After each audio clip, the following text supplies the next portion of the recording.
Welcome, Bellumnoxis Prime listeners. Legion, you march with Bellumnoxis Prime, where the earth shakes beneath war drums and the storm of conquest rises. Today, we stand before the walls of Jericho, a fortress of stone, arrogance, and fear. But these walls do not stand against steel alone. They will crumble to the sound of the trumpet, to the roar of the Legion's spirit. Subscribe and join the Legion, for the night of battle has begun. The plain of Jericho lay in silence, but it was not the silence of peace. It was the silence before a storm, the pause of the world holding its breath. Upon the desert floor, the winds carried dust like pale veils, wrapping the city in a haze of dread. Jericho itself was a crown of stone. Its walls rose tier upon tier, layered thick with rock and mortar, carved by the labor of generations who believed their fortress eternal. The gates, bound in iron and scarred by age, groaned in the desert heat. Watchtowers jutted upward, dark against the blood-red horizon, bristling with archers who kept their eyes fixed on the plain. Behind those walls, Jericho's people stirred in uneasy murmurs. At night, fires flickered behind shuttered windows. At dawn, mothers pulled children away from the battlements, whispering of an army that had come not with ladders or siege towers, but with something more dreadful: silence. For beyond the plain, the camp of the Legion stood, tents lined in disciplined order, weapons gleaming in the sun. Warriors gathered not in drunken riot, but in a stillness sharper than swords. These were not raiders or wanderers. They were conquerors, hardened in wilderness, tempered by fire, and led by a will greater than their own. And at the heart of their camp stood the Ark, the sacred chest, veiled in cloth, borne by chosen shoulders. It glowed faintly in the dawn light, not with flame, but with a weight that pressed upon the earth itself, as though the presence of heaven had descended to the battlefield. The Ark was not just a symbol, it was the soul of their march, the center of their storm.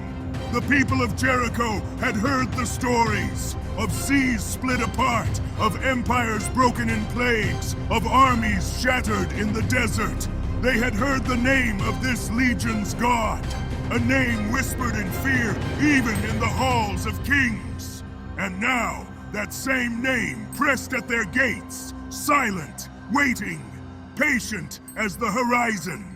The morning sun climbed higher, setting fire to the sky in gold and crimson. Shadows of the walls stretched across the plain like the claws of a beast, but the warriors did not flinch. They stood ready, each bearing their weapons not in frenzy, but in discipline, faces hidden behind helms scarred by wilderness war. Their commander gave no word.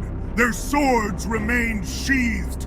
And then the movement began. The Legion stirred not with chaos, but with rhythm. Lines forming, banners rising, horns carried in strong hands. No battering rams, no ladders, no siege engines. Only trumpets of ram's horn, polished by time and sweat, held like weapons forged of sound instead of steel. The march began at dawn. The first steps fell heavy upon the desert earth. Dust rose beneath their sandals, and the ground seemed to tremble with the weight of the column. Jericho's watchmen leaned forward upon their towers, squinting, waiting for the clash. But no clash came. No arrows loosed, no cries of war. Only the measured tread of the Legion circling the fortress, silent as stone. From within the city, the people whispered in terror. Was this an army or a storm disguised as men? Was this war or judgment? The priests of Jericho lifted their hands in vain, calling upon their gods. But their voices shook, for even they felt the silence pressing upon them like a hand against their throat. The sun burned above, and still the march continued. No blade drawn, no word spoken, only the sound of steps, steady as the heartbeat of conquest. And so the first day closed, not with battle, but with silence that burned deeper than fire. The fortress still stood, but the people within felt the weight of something unseen. A storm not of men, but of heaven itself. The army returned to their camp, and Jericho's walls groaned in the night wind. For the first time in its proud history, the city's gates trembled, not from impact of ram or hammer, but from fear of what was yet to come. The sun rose on Jericho's walls once more, burning in the desert sky, and the watchers on the towers prepared for war. They strapped their armor, tightened bowstrings, filled jars with oil for fire to rain upon their enemies. But as the gates creaked and the dawn wind swept over the plain, they saw no siege towers, no rams, no swarms of ladders pressing toward their walls. Instead, the legion came again. They moved in ordered ranks, not in frenzy or haste. Their steps struck the earth like drums of inevitability, each one measured, each one carried with discipline. At their center, the Ark of the Covenant gleamed beneath its covering, borne high upon the shoulders of priests. Trumpets rested in the hands of chosen men, their horns carved from ram's bone, their surface polished smooth, waiting for a blast that did not come. Around Jericho, they marched, encircling its mighty walls, as the people gathered upon the battlements to watch. Children clung to their mothers, eyes wide, as the silent host wound itself like a serpent of flesh and steel around their fortress. Soldiers spat curses, shouting from the towers, "Where are your ladders? Where are your swords?" The legion gave no answer. Day after day the march returned, once around the walls, never striking, never calling out. Their silence pressed upon Jericho like a curse. Mockery turned to unease, unease to dread. Even the most hardened soldiers, men who had faced war in the valleys of Canaan, began to feel the weight of something greater than flesh pressing against their hearts. Within the city, food was rationed. Guards were doubled at the gates. Priests filled the streets with incense, lifting chants to idols that gave no reply. The smoke rose high, but the only answer was the soundless tread of the army below. At night, Jericho did not sleep. Mothers hushed their children as horns gleamed faintly in the moonlight outside the walls. Fires burned through the darkness, torches carried in quiet procession around the city's circumference.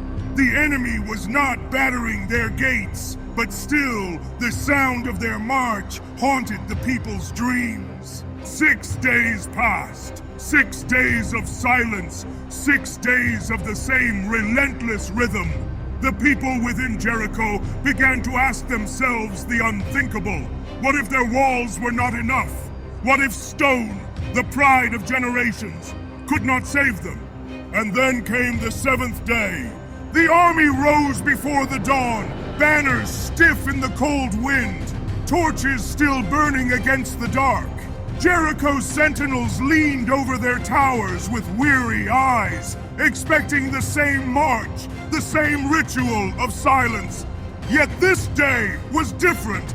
The ranks did not march once. They did not pass and return to their camp. They circled again and again, 7 times in total, their formation closing in tighter with each turn. Dust rose like smoke, veiling the city in a haze. The horns, still silent, glimmered with firelight as the men carried them to their lips, but did not yet blow. A stillness greater than any before descended. The walls of Jericho stood tall, but they trembled in their foundations. For the first time in centuries, the fortress felt fragile, and the people upon the towers felt it too. Jericho's fate was tightening like a noose. The silence was about to end. The 7th march was complete. Dust hung heavy in the morning air, cloaking the walls of Jericho like smoke from an unseen fire. The city trembled with unease. On the battlements, soldiers gripped their bows with shaking hands. Mothers clutched their children tighter. Priests raised their arms to the heavens, but their gods gave no answer. Below the walls, the legion stood still. Not a sword lifted, not a spear thrust. The Ark of the Covenant stood rooted like a mountain at the heart of the formation, its bearers unyielding. The commanders raised their hands. Silence fell so deep that even the desert wind seemed to bow before it. The warriors brought the trumpets to their lips. For a moment, the plain held its breath. The world seemed frozen. The sun glaring overhead, the shadows of the walls stretched long, the watchers upon the towers staring down in fear, unable to look away. Then the trumpet sounded. It was no mere note of horn, no hollow cry of ram's bone. It was thunder, it was storm, it was the roar of fire-splitting stone, the voice of heaven itself shaking the bones of the earth. The sound slammed against Jericho's walls like a hammer of gods. It coursed through the plain like lightning across the sky. The legion roared in answer. A war cry rose from tens of thousands of throats. Not the shout of men alone, but the howl of eternity itself, rolling like a tide of thunder that shattered the silence. The walls of Jericho groaned. Stone cracked like wood under axe. The great towers shook as if gripped by unseen hands. Dust poured down in choking clouds. The gates of iron twisted, shrieking as their hinges tore free. And then, collapse. The walls fell flat, as if cut down by an invisible blade. Towers crumbled into ruin. Stones the size of chariots burst apart, scattering into dust and rubble. The proud crown of Jericho was struck from its brow, crashing outward in a storm of rubble that buried soldiers and crushed the pride of a city beneath its own fortress. Screams rose within as chaos swept the streets. Families fled from falling stone.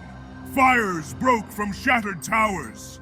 The ground itself quivered beneath the ruin, and the plain was swallowed in clouds of smoke. The horns did not cease. Again they blew, long and unyielding, and with each blast the legion roared, surging forward.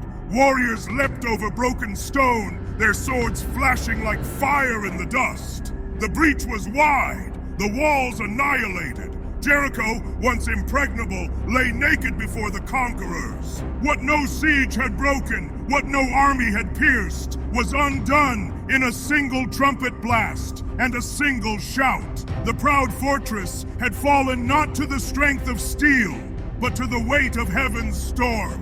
The people of Jericho, once mocking, now wept and scattered. Their fortress had become their grave, and the legion surged within. The walls of Jericho lay in heaps of stone, broken like the bones of a fallen giant.